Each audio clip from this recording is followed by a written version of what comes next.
Hey, it's week 20, and we're covering the 1st through the 7th of December of 21.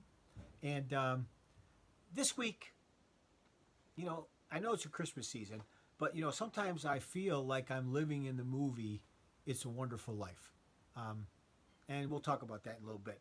But first of all, let me say I'm Vinny. Welcome to Living for All the Marbles. And what this is all about is simply me holding myself accountable to live my vision, to provide a legacy to my children and grandchildren and great grandchildren about various aspects of life and my view, and also to hopefully inspire some people and encourage some people to live their lives intentionally and to finish strong.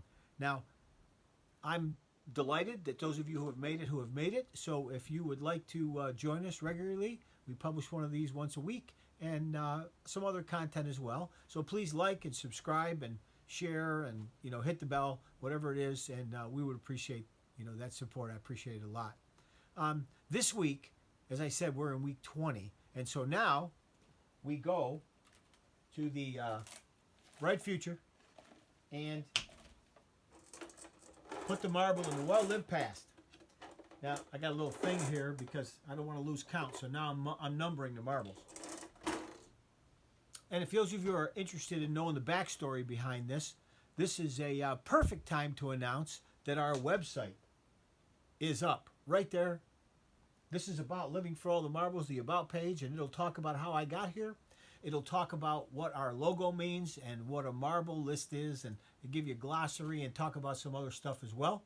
And there's also some other areas in there that you might find useful and valuable, and we'll be building it out as we go. But we're excited that it's finally up, and we're going to keep working on it. Then also this week, last Friday, was my granddaughter Kate's first Nutcracker. And she was excited. It was the University of Delaware at the Mitchell Theater, and her mom danced professionally with the Maryland Ballet, and so to see her in her first performance of the Nutcracker was just terrific. She was so excited. She admitted to being some, nervous and a little scared at first, but that's, I shared with her that you get opening night jitters, and but she was really excited after that. Did a wonderful job, and we were just delighted to be there on the first ever Nutcracker performance for her. And then Saturday we had our Brisket, Bible, and a little bourbon night.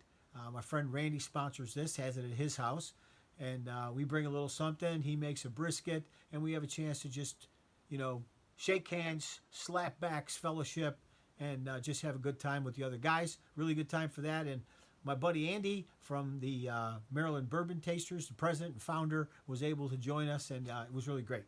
Now, also, Sunday, we went to the Italian Festival in Annapolis, and I don't know if you've ever been there, but it's great. It was at the Sons of Italy, and they don't have a really big building, but their whole building was filled with really only two things. They had coffee and desserts, lots of them. They went through over 600 cannolis, but they also had an auction for Alzheimer's where you could bid online, and that would help raise money for the Alzheimer's Fund. Now, the interesting thing is they opened at 10 in the morning, but people lined up at 9:30, and they literally ran out of food. I mean, sausages and a bunch of other stuff that they were having. They had some booths there. People were selling their wares, craftspeople and stuff. So it was really kind of a great day. I'm so glad the Sons of Italy had such great success. And I hope they have a bigger event next year. If you get a chance, look for it. It'll be probably about the same time. We also Monday had our church staff Christmas dinner, and it was really nice. Quiet Waters Park in Annapolis, and many of you may know that one of the things that I've been praying about and struggling with is whether or not I would take the position of the safety and security director of the church, and I did that temporarily. And that plays into the Wonderful Life conversation a little bit later as well. But the idea, we had a great time, just wonderful people. They loved the Lord, and they just did a really good job planning it, games, gift exchange, and a really good dinner. So I really enjoyed it. Now, the other thing I wanted to share with you is some of you know that, I'm in a bourbon club, and I'm learning a little bit more about them. And I also do an adult beverage of the week, just, once a week, have a relaxing drink of some type that maybe gives you just a little lift to try it. So for that, I got this, the Bartender's Guide. I want to try and use, the beverages that I have rather than go out and buy a bunch of stuff. So I got this book to help me to figure that out and also to educate me a little bit. And then the other book I got was this, American Whiskey. Now, American Whiskey is really covering 300 different whiskeys, 100 different distilleries, talks about the history. I just started it, but I'm really looking forward to reading this and being able to talk a little bit more intelligently, maybe learn a little bit about the taste and the palate, and that kind of stuff. So I think it's really, kind of cool. Now, let's get to the wonderful life piece. If you don't know that story, George was a guy who always wanted to travel the world, and he never got to do that because life kind of intervened. But it intervened in a way that he touched people's lives in a just very, very deep and meaningful way.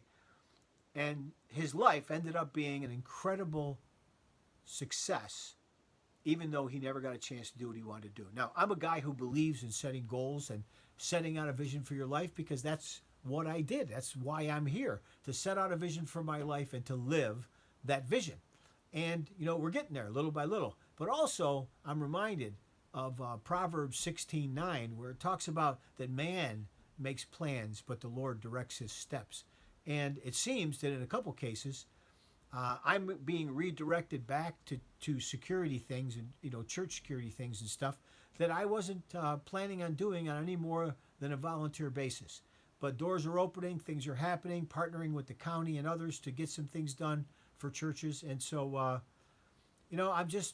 I want to encourage you too that to be aware of Proverbs 16:9, that, we make our plans, but God directs our steps.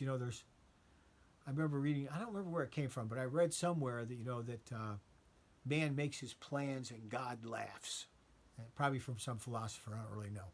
Anyway, I am really grateful for all of you that are here to be a part of this. And I want to remind you to live intentionally and finish strong.